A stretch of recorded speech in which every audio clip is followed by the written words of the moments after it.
Hey guys, Harris Rubenstein here for NBA Now. We had a great night of NBA basketball with the Warriors, just reminding everyone that they're the best team in basketball. The Lakers finally won a game versus a bad team, and so much more. We want to hear from you guys. Use hashtag NBA on YouTube to get your questions answered live on air. We'll answer everything.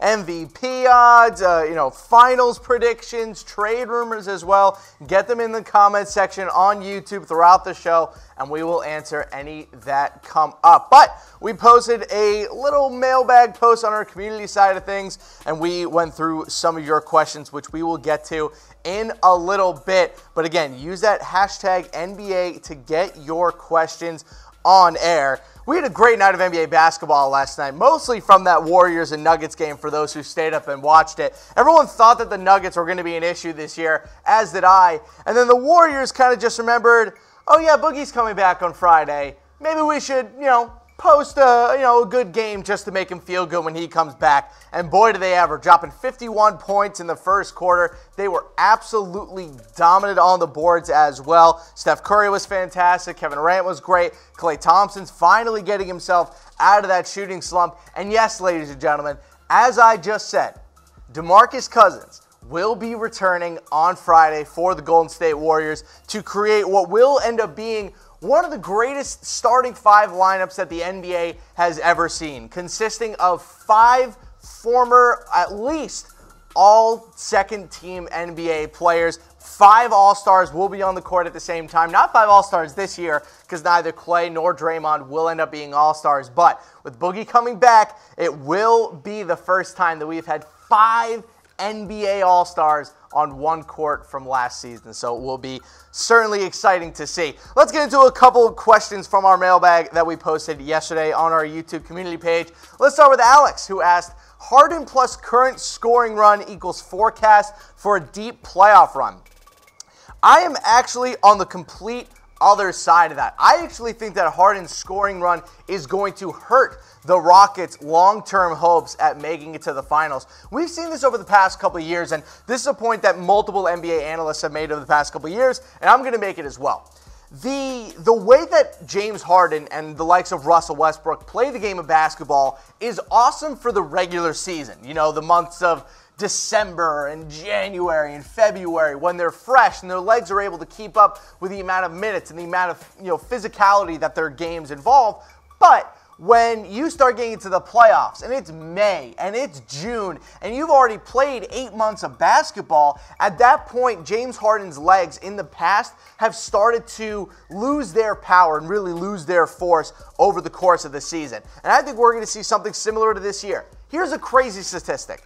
Through the last game that the Rockets have played so far, James Harden has accounted for 46% of the Rockets' total points scored this year. 46%. That is an outrageous number, and eventually the amount of minutes and the amount of pressure that he is under to score is going to come back and hurt them, just like it did in the Western Conference Finals. Eventually, those minutes and that physicality just caught up to his legs, and he wasn't able to get the job done. So overall, I'm going to say it's going to hurt them in the long run, but I mean, holy cow, what an incredible run James Harden is on this year. I've been a hater of his game in the past. I'm done. I'm done hating on it. He has stepped into such a legendary category with this season and last. I'm done hating on him. It's been absolutely nuts. Let's go to the Danger Guy. He has a question asking, can Steph win another MVP this year? Absolutely. Absolutely. The dude is shooting 46% from 3. 46%. Now, the only reason he probably won't get that is just because of the injuries. He hasn't played as many games like a James Harden or someone else, even a Kawhi. Now LeBron's probably out of the MVP race too. But I will say this. Let's say DeMarcus Cousins comes back, or when he comes back on Friday, and all of a sudden Steph Curry gets hot, and he just goes on one of those 2014, 2015 Steph Curry runs like we've seen him go on the past couple seasons. If Boogie coming back opens things up for Steph, I could absolutely see Steph winning another MVP this year, but the Warriors would have to go on some crazy legendary run. I'm talking 30-game win streak. Maybe they win, 28 of their next 30 games or something. They would have to go on some crazy win streak, and Steph would have to be the primary reason for that. And according to BetDSI, they also do believe in that. James Harden is a plus 150 according to BetDSI. Giannis a plus 175. LeBron a plus 300. Steph there a plus 900. Kawhi at plus 1,000. Anthony Davis at plus 1,300. Joel Embiid at plus 1,500. Kevin Durant there at plus 16. Russell Westbrook somehow ahead of Paul George at plus 3,300, and then Nikola Jokic coming in at plus 4,000. That Steph Curry odds of plus 900 to win the MVP is very enticing to me. I mean, I know he's probably way behind James Harden at this point in the MVP race, and at this point, it kind of seems like it's a two-horse race between Giannis and Harden. Personally, I'd give it to Giannis, but that's just me. Steph does have a chance to win the MVP this year, and I do think that if you're going to put down money on anyone to win the MVP this year and actually make a good return on your investment, it would not be a bad idea to go to BetDSI right now, go to chatsports.com/bet, use that promo code NBA120, and put some money down on Steph Curry. But I don't know from you guys, who will win the MVP this year? Let me know in the comments section below. I still think it's going to be Giannis. I think the season he's having, I understand that James Harden is having a great year. Giannis is averaging 26 and 13 without shooting threes. He doesn't shoot threes, and he's still one of the best scorers in the NBA.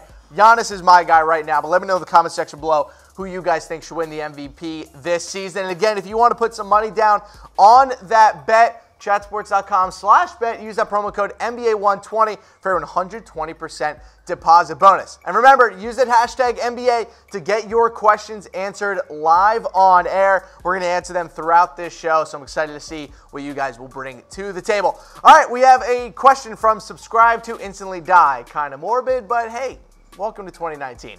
Have the Wizards been better without John Wall? That's a loaded question because the Wizards are just terrible anyway. But you know who has been way better without John Wall has been one Bradley Beal, who has gone from kind of a nondescript player through the first part of the season to being one of the best players in the NBA since John Wall has left. I'm talking he's been top 10 level player in basketball since John Wall has left the team.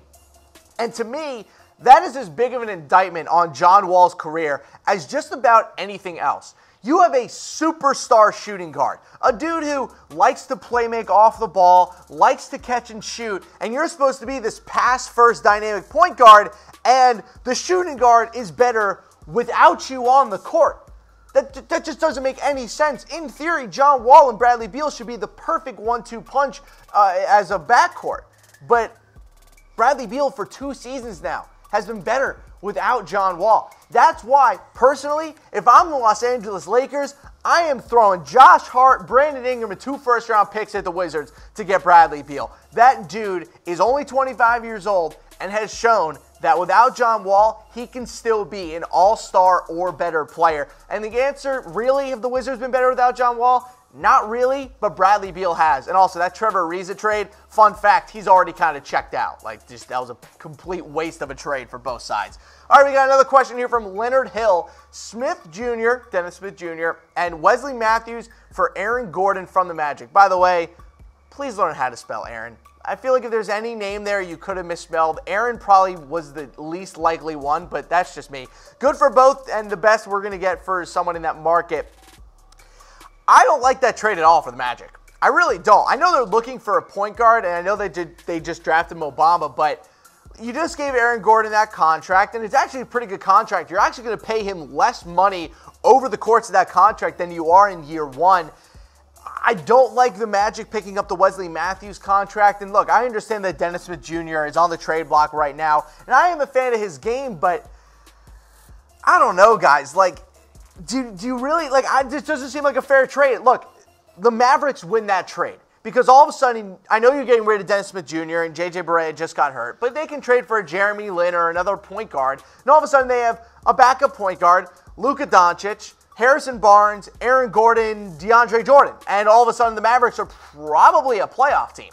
So if you're the Mavericks, you absolutely do that. But if you're the Magic, I still say no. So I'm putting it, I say who says no. I'm going to type an O for Orlando. I think Dallas would say yes to that in a second. I don't think Orlando would actually ever offer that. All right, let's go to our next question here. Another one, from TW1. Is Dirk retiring this year? Well, the answer is yes. He is retiring at the end of the season. This will be Dirk's last year. And I will never say good riddance. I will never say good riddance to Dirk. But I will say this. It's definitely time. Dirk is done. Dirk is very much done. I don't know if anyone has watched a Mavs game this season that Dirk has played in. He's there for fun. He's there for S's and G's, guys. He's there to do a retirement tour, get some applause from the Celtics crowd or whatever.